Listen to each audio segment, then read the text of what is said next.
सांब को सूर्य प्रतिमा की प्राप्ति। सुमंतु मुनि बोले, राजन, इस प्रकार सांब सूर्य नारायण से वर प्राप्त कर अतिशय प्रसन्न हुए और वर प्राप्ति को आश्चर्य मानते हुए अन्य तपस्वियों के साथ समीप में स्थित चंद्रभागा नदी में स्नान करने के लिए गए। वहां वे स्नान कर श्रद्धा के साथ अपने हृदय में मंडलाकार भगवान सूर्य की भावना कर मन में यह सोचने लगे कि सूर्य नारायण की कैसी प्रतिमा हो और उसे किस प्रकार कहां स्थापित करूं। इस प्रकार विचार कर ही रहे थे कि उन्होंने देखा चंद्रभागा नदी के ऊपर से एक अत्यंत दिदीप्यमान प्रतिमा बहती हुई चली आ रही है। प्रतिमा देखकर सांब को यह निश्चय हो गया कि यह भगवान सूर्य की ही मूर्ति है। जैसी उन्होंने आज्ञा दी थी वही यह सूर्य प्रतिमा है, इसमें किसी प्रकार का संदेह नहीं। यह सोचकर नदी से उस तेज सी चमकती हुई मूर्ति को निकालकर उन्होंने मित्रवन में एक स्थान पर तपस्वियों के साथ विधि पूर्वक उसकी स्थापना की। एक दिन सांब ने सूर्य की प्रतिमा को प्रणाम कर पूछा, नाथ, आपकी यह प्रतिमा किसने बनाई? इसकी आकृति बड़ी सुंदर है, आप कृपा कर बताएं। प्रतिमा बोली, सांब, पूर्व काल में मेरा रूप प्रचंड तेजोमय था।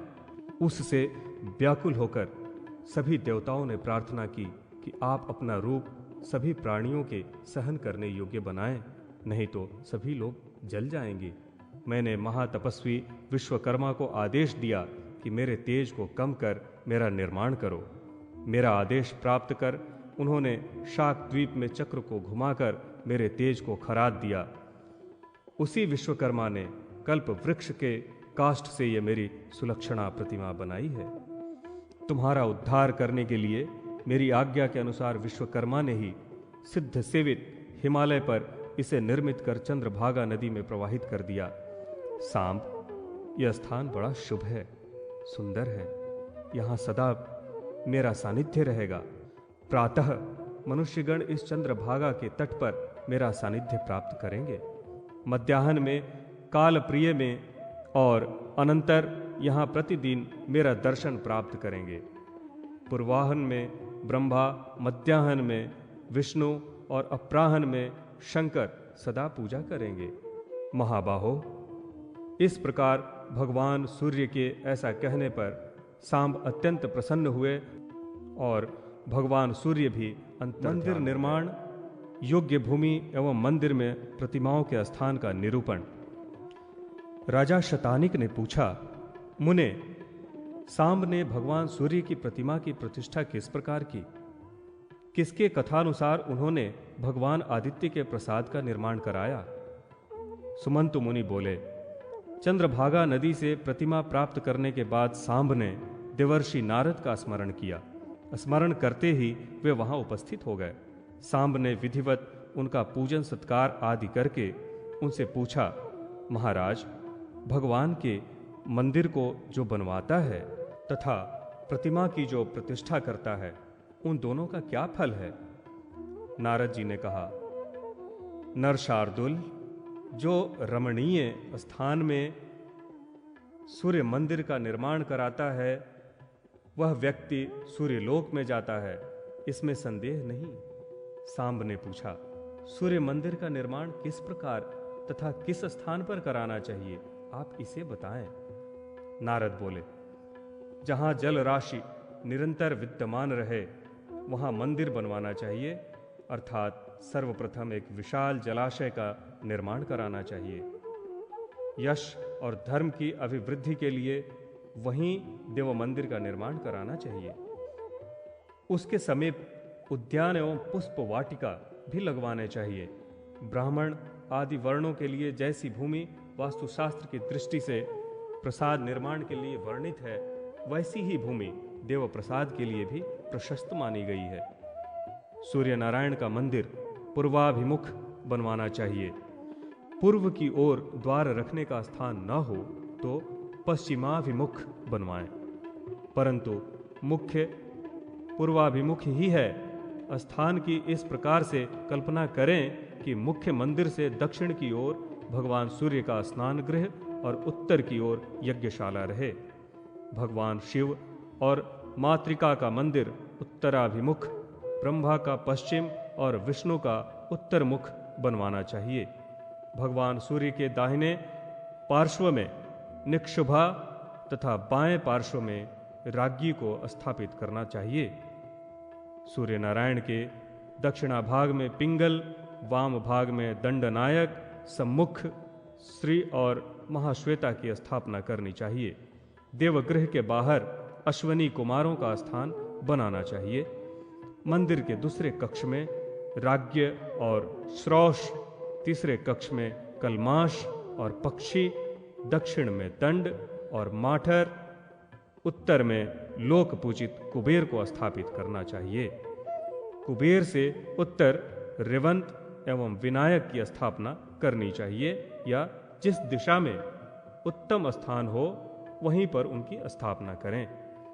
दाहिनी एवं बाईं ओर अर्घ्य प्रदान करने के लिए 2 मंडल बनवाएं। उदय के समय दक्षिण मंडल में और अस्त के समय वाम मंडल में भगवान को अर्घ्य दें। चक्राकार पीठ के ऊपर स्नान गृह में 4 कलशों से भगवान सूर्य की प्रतिमा को सविधि स्नान कराएं। स्नान के समय शंख आदि मंगल वाद्य बजाने चाहिए। तीसरे मंडल में सूर्य नारायण की पूजा करें। सूर्य नारायण के सामने दिंडी की स्थानक प्रतिमा स्थापित करनी चाहिए। सूर्य नारायण के सम्मुख समीप में ही सर्वदेवमय व्योम की रचना करनी चाहिए। मध्याह्न के समय वहां सूर्य को अर्घ्य देना चाहिए, अथवा मध्याह्न में अर्घ्य देने के लिए चंद्र नामक तृतीय मंडल बनाएं। प्रथम स्नान कराकर बाद में अर्घ्य दें। भगवान सूर्य के समीप ही उचित स्थान पर पुराण का पाठ करने के लिए स्थान बनाना चाहिए। ये देवताओं के स्थापन का विधान है। गृहराज और सर्वतोभद्र, ये 2 प्रसाद सूर्य नारायण को अतिशय प्रिय हैं। 7 प्रकार की प्रतिमा एवं काष्ठ प्रतिमा के निर्माणोपयोगी वृक्षों के लक्षण। नारद जी बोले, सांब, अब मैं विस्तार से प्रतिमा निर्माण का विधान बतलाता हूं। भक्तों के कल्याण की अभिवृद्धि के लिए भगवान सूर्य की प्रतिमा 7 प्रकार की बनाई जाती है। सोना, चांदी, ताम्र, पाषाण, मृत्तिका, काष्ठ एवं चित्रलिखित। इनमें काष्ठ की प्रतिमा के निर्माण का विधान इस प्रकार है। नक्षत्र तथा ग्रहों की अनुकूलता एवं शुभ शकुन देखकर मंगल स्मरण पूर्वक काष्ठ ग्रहण करने के लिए वन में जाकर प्रतिमोपयोगी वृक्ष का चयन करना चाहिए।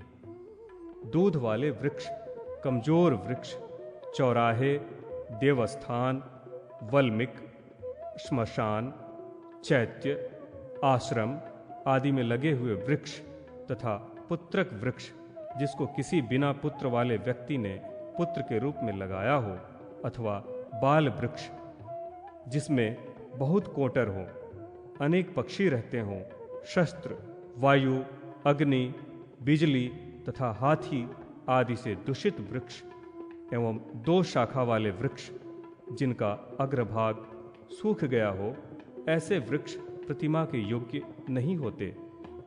महुआ, देवदारू, वृक्षराज चंदन, विल्व, खदीर, अंजन, निम्ब, श्रीपर्ण, पनस अर्थात कटहल, सरल, अर्जुन एवं रक्तचंदन, ये वृक्ष प्रतिमा के लिए उत्तम है। चारों वर्णों के लिए भिन्न भिन्न ग्राह्य काष्ठों का विधान है। अभिमत वृक्ष के पास जाकर वृक्ष की पूजा करनी चाहिए।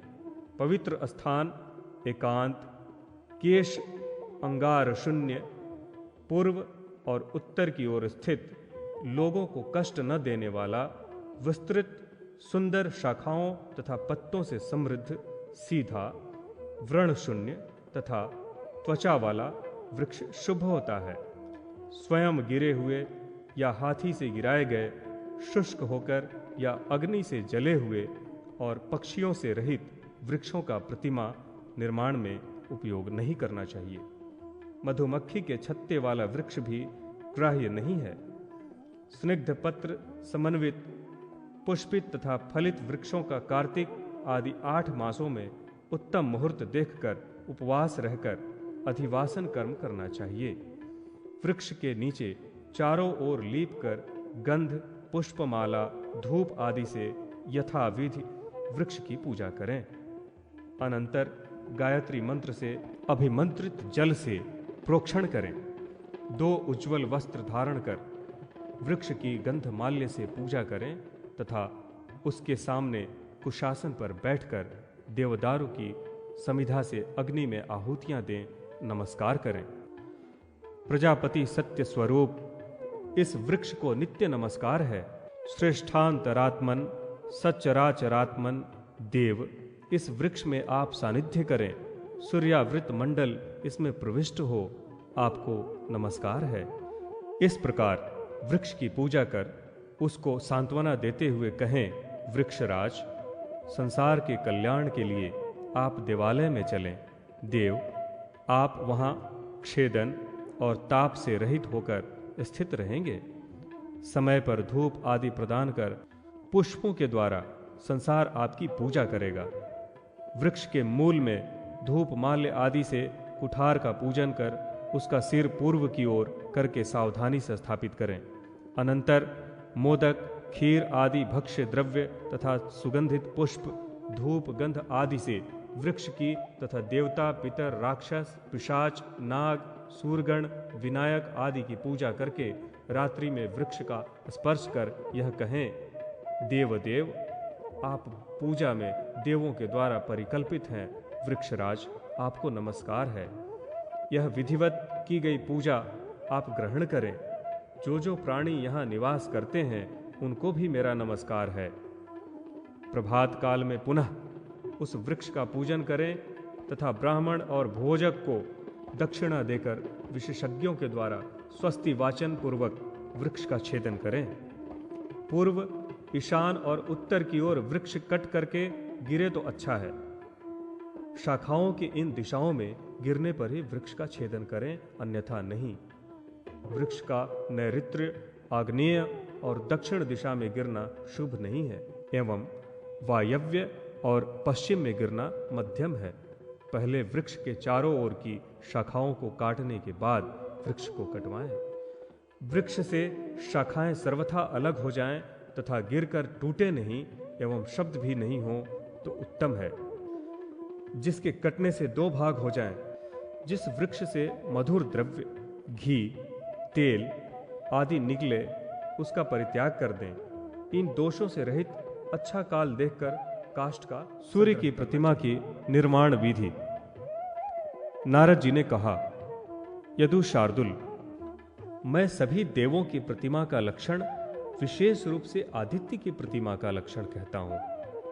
1 हाथ, 2 हाथ, 3 हाथ अथवा 3.5 हाथ लंबी या देवालय के द्वार के प्रमाण के अनुसार भगवान सूर्य की प्रतिमा का निर्माण कराना चाहिए।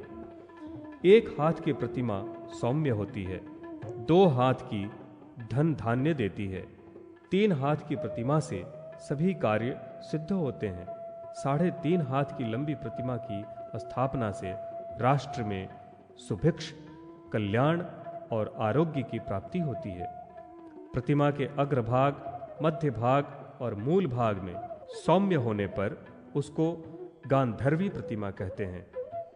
वह धन्य धान्य प्रदान करती है। देवालय के द्वार का जितना विस्तार हो उसके 8वें अंश के समान प्रतिमा बनवानी चाहिए। भगवान सूर्य की प्रतिमा विशाल नेत्र, कमल के समान मुख, रक्त वर्ण के बिंब के समान सुंदर होठ, रत्न जड़ित मुकुट से अलंकृत मस्तक, मणिकुंडल, कटक, अंगद, हार आदि अलंकारों से सुशोभित, अव्यंग्य धारण किए हुए हाथों में प्रफुल्लित कमल और सुवर्ण की माला लिए हुए अतिशय सुंदर सभी शुभ लक्षणों से समन्वित बनवानी चाहिए। इस प्रकार की प्रतिमा प्रजा का कल्याण करने वाली, आरोग्य प्रदायक तथा अभय प्रदान करने वाली होती है। हीन या कम अंग वाली प्रतिमा अनिष्टकारक होती है। अतः प्रतिमा सीधी और सुडौल बनवानी चाहिए। ब्रह्मा जी की मूर्ति हाथ में कमंडलू धारण किए कमलासन पर विराजमान तथा 4 मुखों से संयुक्त बनवानी चाहिए। कार्तिकेय की प्रतिमा कुमार स्वरूप हाथ में शक्ति लिए अतिशय सुंदर बनवानी चाहिए। इनकी ध्वजा मयूर मंडित होनी चाहिए। इंद्र की प्रतिमा 4 दांतों से युक्त सफेद दांतों वाले ऐरावत गज पर आरूढ़ तथा हाथ में वज्र धारण किए हुए बनवानी चाहिए। इस प्रकार देवों की प्रतिमा शुभ लक्षणों से युक्त और सुंदर बनवानी चाहिए। नारद जी बोले, सांब, भगवान सूर्य की इस प्रकार की प्रतिमा बनवाकर ईशान कोण में 4 तोरण, पल्लव, पुष्पमाला, पताका आदि से विभूषित कर फिर अधिवासन के लिए मंडप का निर्माण करवाना चाहिए। काष्ठ की मूर्ति श्री विजय, बल, यश, आयु और धन प्रदान करती है। मिट्टी की प्रतिमा प्रजा का कल्याण करती है। मणिमयी प्रतिमा कल्याण और सुभिक्ष प्रदान करती है। सुवर्ण की प्रतिमा पुष्टि, चांदी की मूर्ति कीर्ति, ताम्र की मूर्ति प्रजावृद्धि तथा पाषाण की प्रतिमा विपुल भूमि लाभ कराती है। लोहे, शीशे एवं रांगे की मूर्तियां अनिष्ट करने वाली होती हैं, इसलिए इन धातुओं की प्रतिमा नहीं बनवानी चाहिए। सांब ने पूछा, नारद जी, भगवान सूर्य सर्वदेवमय कहे गए हैं, यह उनका सर्वदेवमयत्व कैसा है, उसे कृपा कर बतलाइए। नारद जी ने कहा, सांब, तुमने बड़ी अच्छी बात पूछी। अब मैं यह सब बता रहा हूं, इसे ध्यान से सुनो। भगवान सूर्य सर्वदेवमय हैं। उनके नेत्रों में बुध और सोम, ललाट पर भगवान शंकर, सिर में ब्रह्मा, कपाल में बृहस्पति, कंठ में एकादश रुद्र, दांतों में नक्षत्र और ग्रहों का निवास है। ओष्ठों में धर्म और अधर्म, जिह्वा में सर्वशास्त्रमयी महादेवी सरस्वती स्थित हैं। कर्णों में दिशाएं और विदिशाएं, तालुदेश में ब्रह्मा और इंद्र स्थित हैं।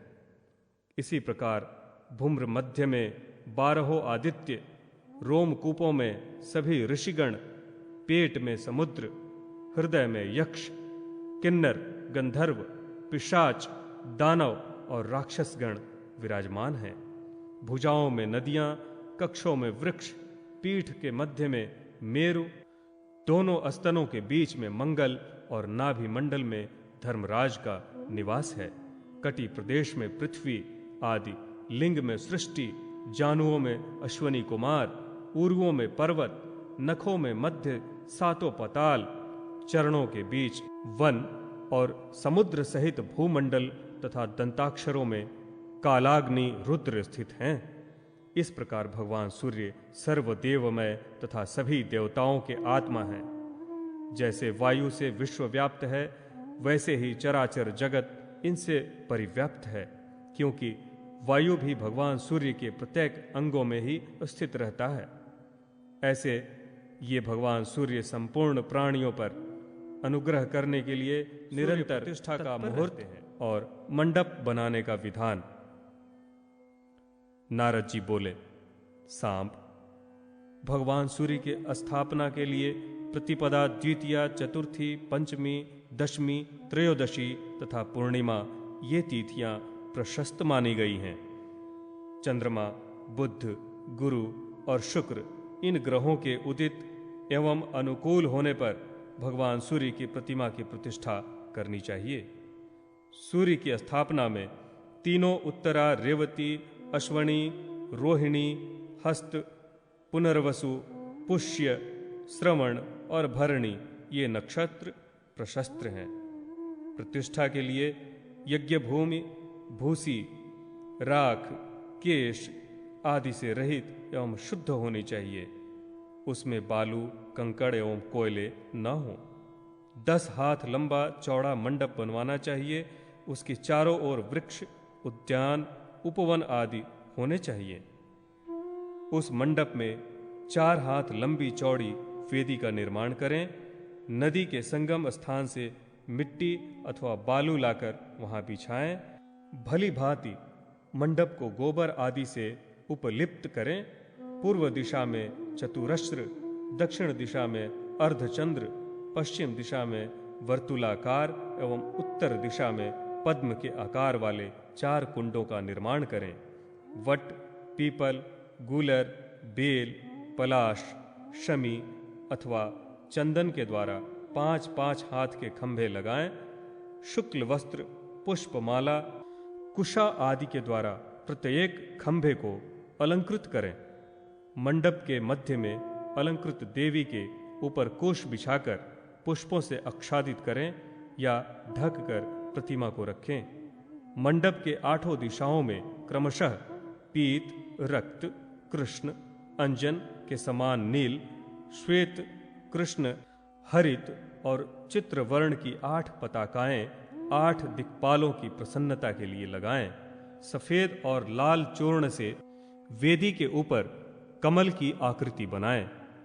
विद्या वेदिह, इस मंत्र से वेदी का स्पर्श करें। योगे योगेति, इस मंत्र से उस पर पूर्वाग्रह और उत्तराग्रह कुशों को बिछाएं। वहां उत्तम बिछावन और 2 तकियों से युक्त एक शैया एवं विविध भक्ष्य पदार्थों को मंडप में रखें। एक उत्तम श्वेत क्षत्र वहां स्थापित कर विचित्र दीपमाला से मंडल को सांबोपाख्यान के प्रसंग में सूर्य की अभिषेक विधि।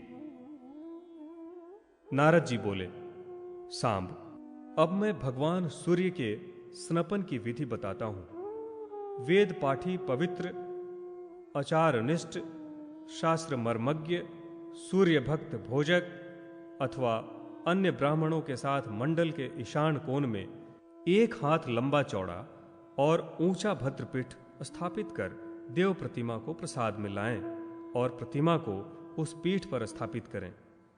मार्ग में भद्रम कर्णेभि आदि मांगलिक मंत्रों की ध्वनि होती रहे तथा भांति भांति के वाद्य बजते रहें। अनंतर समुद्र, गंगा, यमुना, सरस्वती, चंद्रभागा, सिंधु, पुष्कर आदि तीर्थों, नदी, सरोवर, पर्वतीय झरनों के जल से भगवान सूर्य को स्नान कराएं। 8 ब्राह्मण और 8 भोजक सोने के कलशों के जल से स्नान कराएं।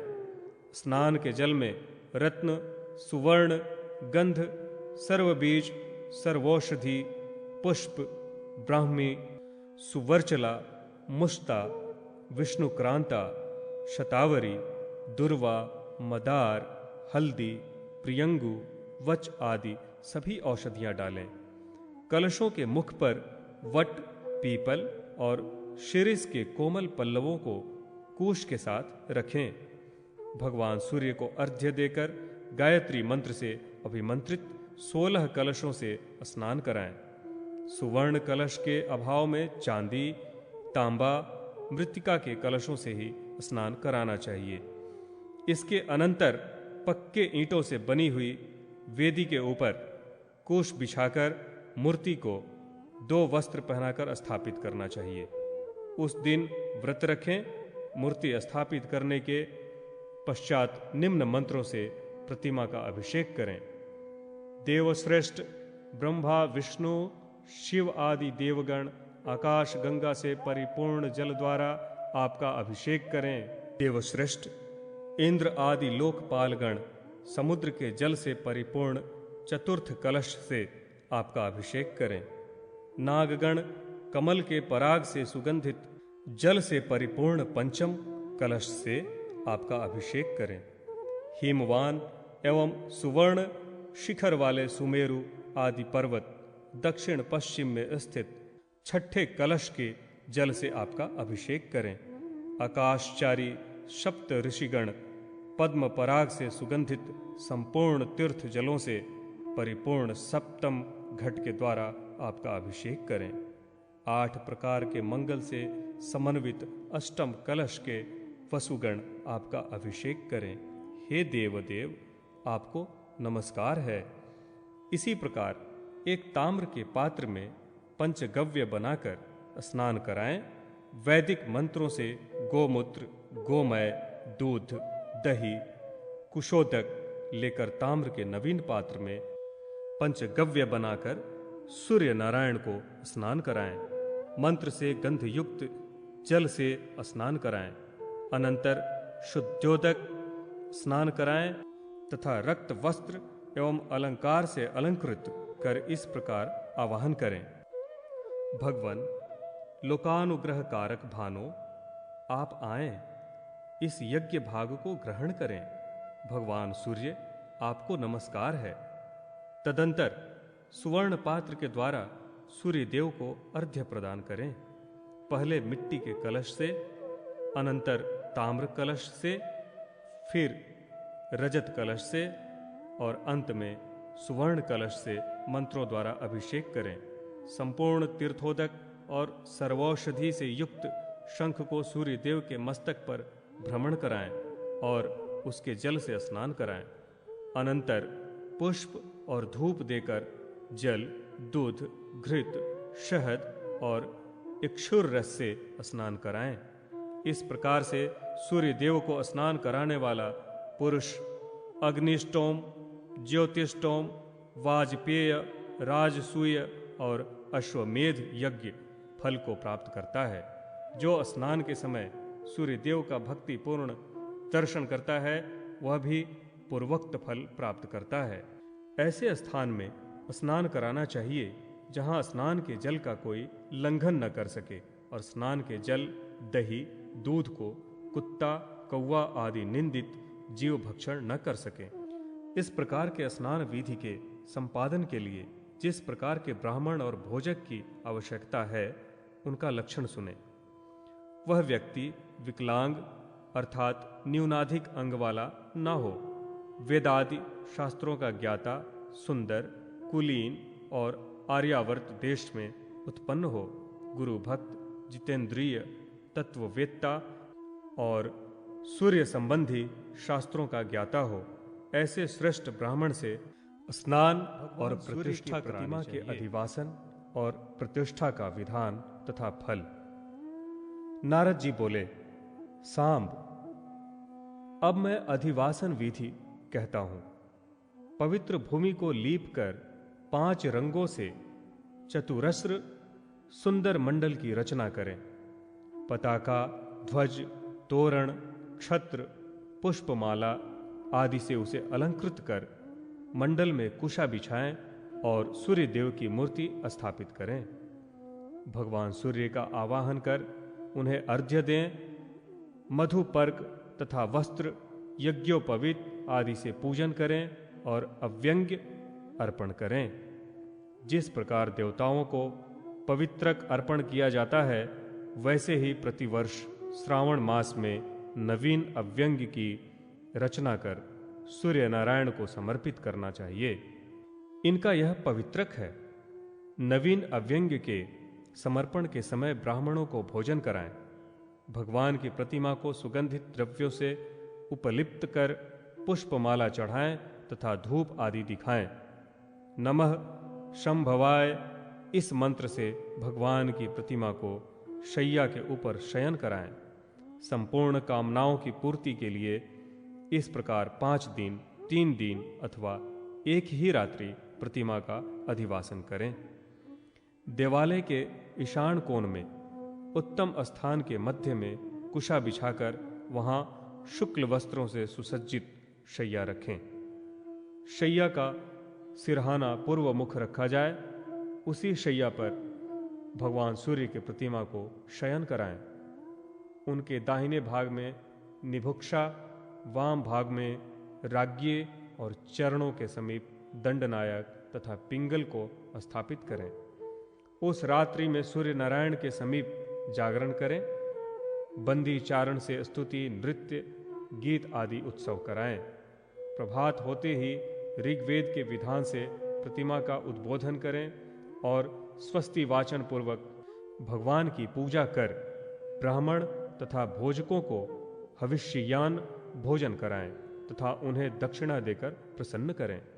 अनंतर मंदिर के गर्भगृह में पिंडिका के ऊपर 7 अश्वों से युक्त सुवर्ण का रथ स्थापित कर सूर्य नारायण को अर्घ्य देकर मंगल वाद्यों के साथ जलधारा गिराएं।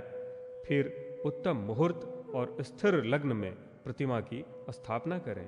प्रतिमा का मुख नीचे, ऊपर या अगल बगल तिरछा ना हो, वरन सीधा और सम रहे। भगवान सूर्य की प्रतिमा के दक्षिण भाग में और वाम भाग में क्रमशः निक्षुभा और राज्ञी की प्रतिमा स्थापित करें। अनंतर मोदक, शकुली, पायस, कृशर आदि से इंद्रादि 10 दिक्पालों का आवाहन तथा पूजन कर उन्हें बलि समर्पित करें। इसके अनंतर स्तुतियों तथा विविध उपचारों से सूर्य देव का पूजन कर ब्राह्मणों और भोजकों को भोजन कराएं और उन्हें दक्षिणा दें। इस प्रकार भक्तों द्वारा भक्ति पूर्वक प्रतिमा की स्थापना किए जाने पर वह उनकी सभी प्रकार कल्याण, मंगल और सुख समृद्धि की वृद्धि करती है और उसमें भगवान सूर्य का नित्य सानिध्य रहता है। सूर्य की स्थापना करने वाला व्यक्ति मोक्ष प्राप्त करता है और उसे 7 जन्मों तक आदि व्याधियां भी नहीं सताती। 3 दिनों तक प्रतिष्ठा के उत्सवों में सम्मिलित रहने वाला व्यक्ति सूर्य लोक को जाता है। सूर्य नारायण की प्रतिमा की स्थापना करने से 10 अश्वमेघ तथा 100 वाजपेय यज्ञों का फल प्राप्त होता है। मंदिर की ईंट जब तक चूर्ण नहीं हो जाती तब तक मंदिर बनवाने वाला पुरुष स्वर्ग सुख भोगता है। सूर्य मंदिर के जीर्णोद्धार करने का पुण्य इससे भी अधिक है। जो पुरुष मंदिर का निर्माण कराकर प्राणियों की सृष्टि, स्थिति एवं प्रलय के हेतुभूत सूर्य श्रेष्ठ भगवान सूर्य की प्रतिमा स्थापित करता है, वह संसार के सब सुखों को भोग कर 100 कल्पों तक सूर्य लोक में निवास करता है। मंदिर में इतिहास पुराण का पाठ भी करना चाहिए। इसी प्रकार अन्य देवताओं की प्रतिमाओं का भी शय्याधिवास तथा उद्बोधन करें तथा शुभ मुहूर्त में उन प्रतिमाओं को यथास्थान पिंडिका पर ध्वजारोपण का विधान और फल। नारद जी बोले, सांब, अब मैं ब्रह्मा जी द्वारा वर्णित ध्वजारोपण की विधि बतलाता हूं। पूर्व काल में देवता और असुरों में जो भीषण युद्ध हुआ, उसमें देवताओं ने अपने अपने रथों पर जिन जिन चिन्हों की कल्पना की, वे ही उनके ध्वज कहलाए। उनका लक्षण इस प्रकार है: ध्वज का दंड सीधा, व्रण रहित और प्रसाद के व्यास के बराबर लंबा होना चाहिए, अथवा 4, 8, 10, 16 या 20 हाथ लंबा होना चाहिए। ध्वजा का दंड 20 हाथ से अधिक लंबा न हो और समपर्वों वाला हो। उसकी गोलाई 4 अंगुल होनी चाहिए। ध्वज के ऊपर देवता को सूचित करने वाला चिन्ह बनवाना चाहिए। भगवान विष्णु के ध्वज पर गरुड़, शिव जी की ध्वजा पर वृष, ब्रह्मा जी की ध्वजा पर पद्म, सूर्य देव की ध्वजा पर व्योम, सोम की पताका पर नर, बलदेव की पताका पर फाल सहित हल, कामदेव की पताका पर मकर ध्वज, इंद्र की ध्वजा पर हस्ती, दुर्गा की ध्वजा पर सिंह, उमा देवी की ध्वजा पर गोधा, रेवत की ध्वजा पर अश्व, वरुण की ध्वजा पर कश्यप, वायु की ध्वजा पर हरिण, अग्नि की ध्वजा पर मेष, गणपति की ध्वजा पर मूषक का तथा ब्रह्म ऋषियों की पताका पर कुश का चिन्ह बनाना चाहिए। जिस देवता का जो वाहन हो वही ध्वजा पर भी अंकित रहता है। विष्णु की ध्वजा का दंड सोने का और पताका पीत वर्ण की होनी चाहिए, वह गरुड़ के समीप रखनी चाहिए। शिव जी का ध्वज दंड चांदी का और श्वेत वर्ण की पताका वृष के समीप स्थापित करें। ब्रह्मा का ध्वज दंड तांबे का और पद्म वर्ण की पताका कमल के समीप रखें। सूर्य नारायण का ध्वज दंड सुवर्ण का और व्योम के नीचे पंचरंगी पताका होनी चाहिए, जिसमें किंकणी लगी रहे एवं पुष्पमालाओं से संयुक्त हो। इंद्र का ध्वज दंड सोने का और हस्ती के समीप अनेक वर्ण की पताका होनी चाहिए। यम का ध्वज दंड लोहे का और महर्षि के समीप कृष्ण वर्ण की पताका रखनी चाहिए। कुबेर का ध्वज दंड मणिमय और मनुष्यपाद के समीप रक्त वर्ण की पताका रखें। बलदेव का ध्वज दंड चांदी का और ताल वृक्ष के नीचे श्वेत वर्ण की पताका रखनी चाहिए। कामदेव का ध्वज दंड त्रिलोह का और मकर के समीप रक्त वर्ण की पताका स्थापित करनी चाहिए।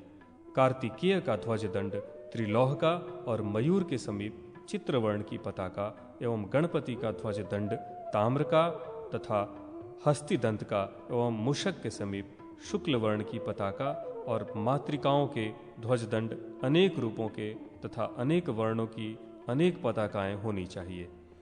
रेवंत की पताका अश्व के समीप लाल वर्ण की, चामुंडा का ध्वजदंड लौह का और मुंडमाला के समीप नीले वर्ण की ध्वजा होनी चाहिए।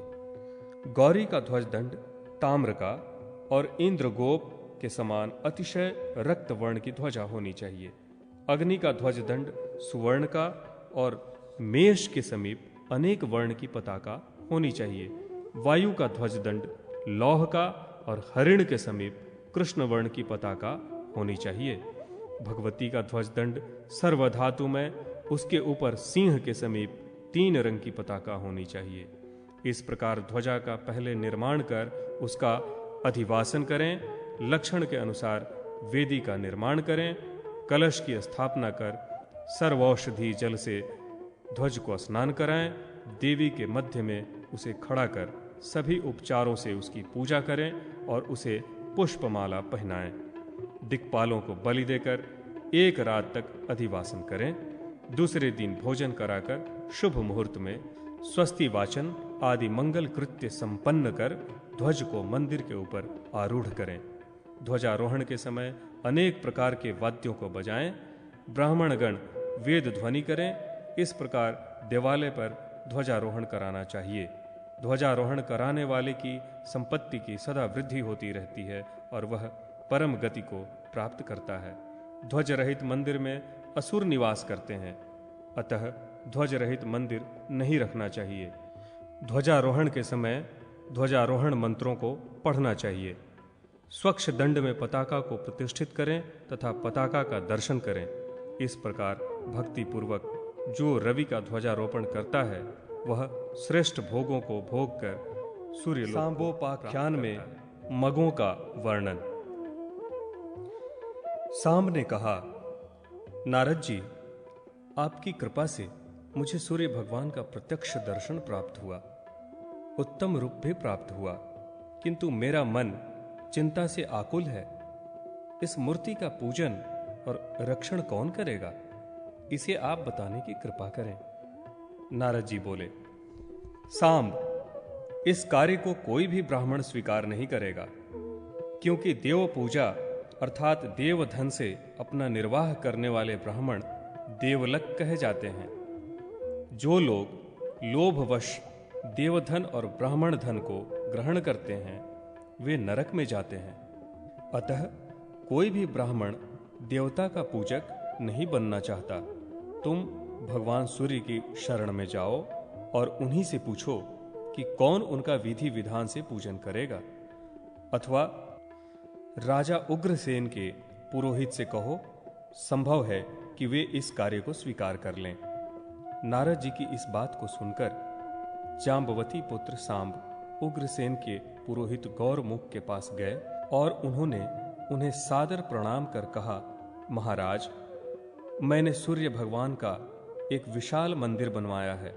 उसमें समस्त परिवार तथा परिक्षदों एवं पत्नियों सहित उनकी प्रतिमा स्थापित की है और अपने नाम से वहां एक नगर भी बसाया है। आपसे मेरा यह विनम्र निवेदन है कि आप उन्हें ग्रहण करें। गौरमुख ने कहा, सांब, मैं ब्राह्मण हूं, आप राजा हैं। आपके द्वारा दिए गए इस प्रतिग्रह को लेने पर मेरा ब्राह्मणत्व नष्ट हो जाएगा। दान लेना ब्राह्मण का धर्म है, किंतु देव प्रतिग्रह ब्राह्मण को नहीं लेना चाहिए। आप यह दान किसी मग को दे दें, वही सूर्यदेव की पूजा का अधिकारी है। सांब ने पूछा, महाराज, मग कौन है? कहाँ रहते हैं? किसके पुत्र हैं? इनका क्या आचार है? आप कृपा कर बताएं। गौरमुख बोले, मग भगवान सूर्य तथा निक्षुभा के पुत्र हैं। पूर्व जन्म में निक्षुभा महर्षि ऋग्जिह्व की अत्यंत सुंदर पुत्री थी। एक बार उससे अग्नि का उल्लंघन हो गया। फलस्वरूप भगवान सूर्य रुष्ट हो गए।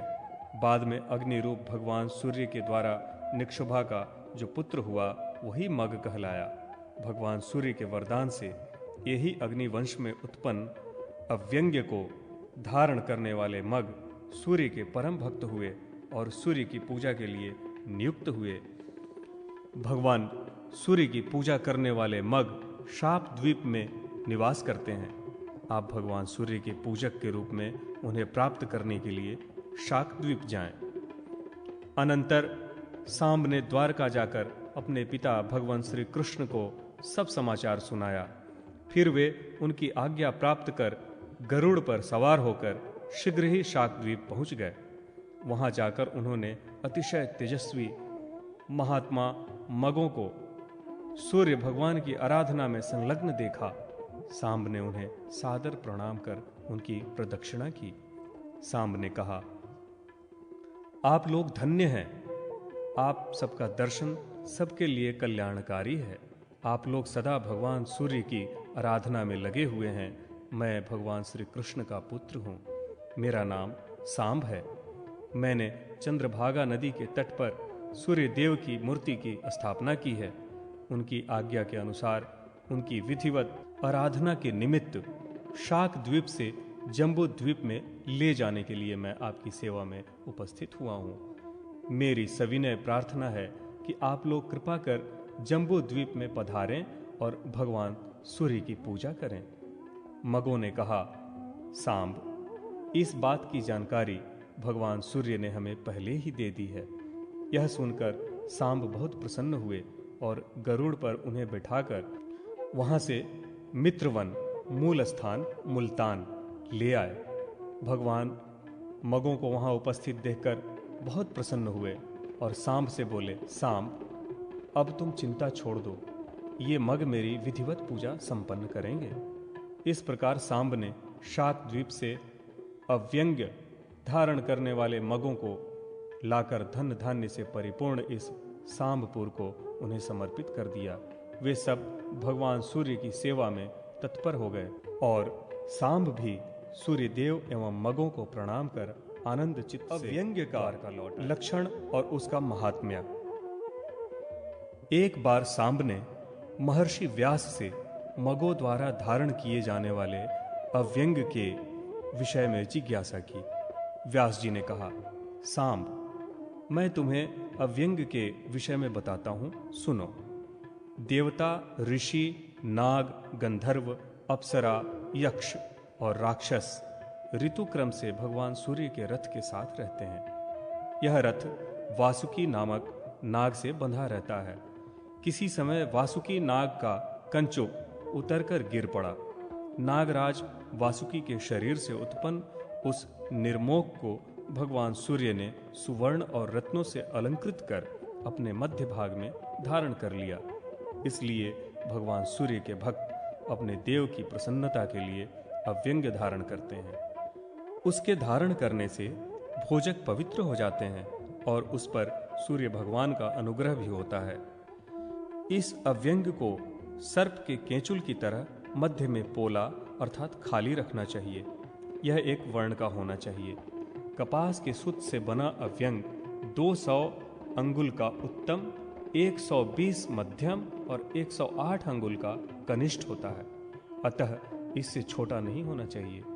यज्ञोपवीत की तरह 8वें वर्ष में अव्यंग धारण करना चाहिए। भोजकों के लिए यह मुख्य संस्कार है।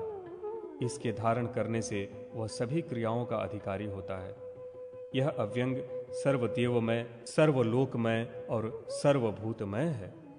इसके मूल में विष्णु, मध्य में ब्रह्मा और अंत में शशांक मौली भगवान शिव निवास करते हैं।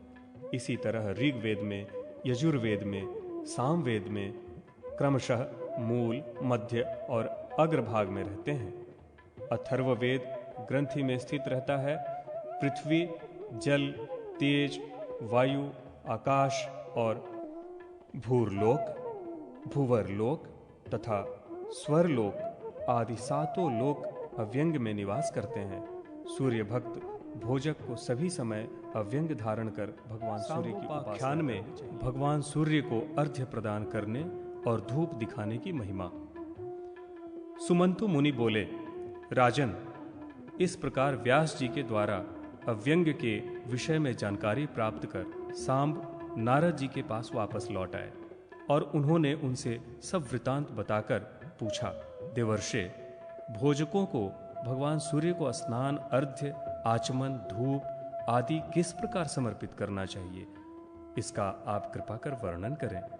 नारद जी बोले, सांब, संक्षेप में मैं यह विधि बता रहा हूं, सावधान होकर सुनो। सर्वप्रथम शौचादि से निवृत्त होकर आचमन पूर्वक नदी में या जलाशय में स्नान करना चाहिए। अनंतर स्वर्ण दान कर 3 बार आचमन करें। शुद्ध वस्त्र पहनकर पवित्री धारण कर पूर्वाभिमुख या उत्तराभिमुख हो आचमन करना चाहिए।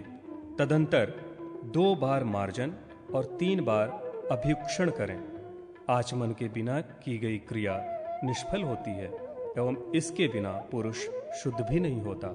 वेद में कहा गया है कि देवता पवित्रता को ही चाहते हैं। आचमन करने के बाद मौन होकर देवालय में जाना चाहिए।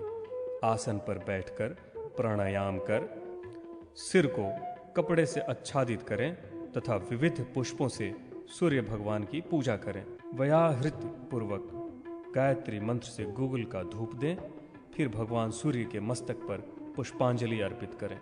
रक्तचंदन, पद्म, करवीर, कुमकुम आदि को जल में मिलाकर ताम्र के पात्र से भगवान सूर्य को अर्घ्य देना चाहिए। अर्घ्य पात्र को हाथ में उठाकर भगवान सूर्य का आवाहन करें तथा दोनों जानुओं पर बैठकर भगवान सूर्य का अपने हृदय में ध्यान करते हुए अर्घ्य प्रदान करें।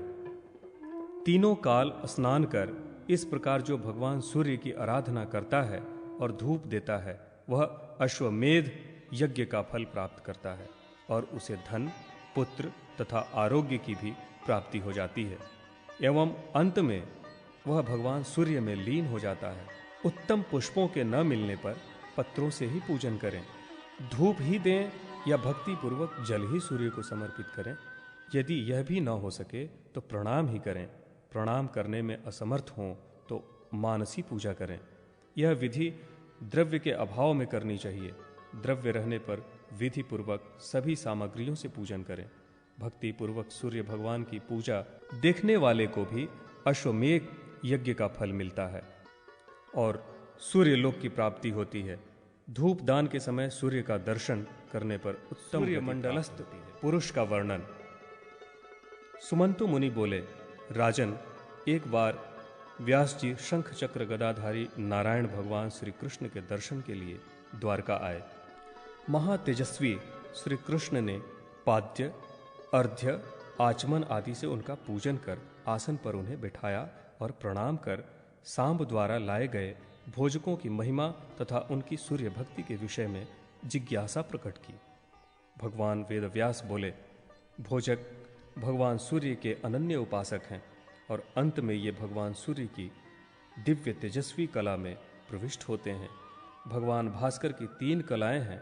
सूर्य नारायण की प्रथम कला अग्नि में स्थित है, उससे सभी कर्मों की सिद्धि होती है। दूसरी प्रकाशिका कला आकाश में स्थित है। तीसरी कला सूर्यमंडल में है। सविता देवी का यह मंडल अजर एवं अव्यय है।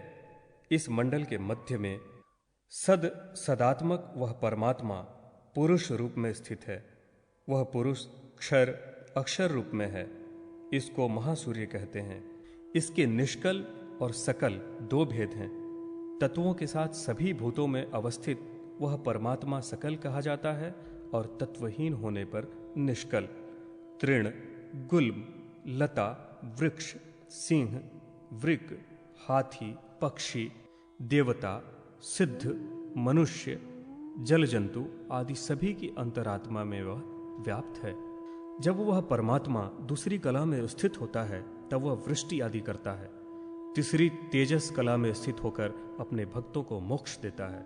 जिस मोक्ष पद को प्राप्त कर वह परम शांति प्राप्त करता है। वह परमात्मा ओंकार स्वरूप है। ओंकार की 3.5 मात्राएं हैं इसमें अर्धमात्रा मकार का जो ध्यान करता है उसको सदात्मक ज्ञान होता है।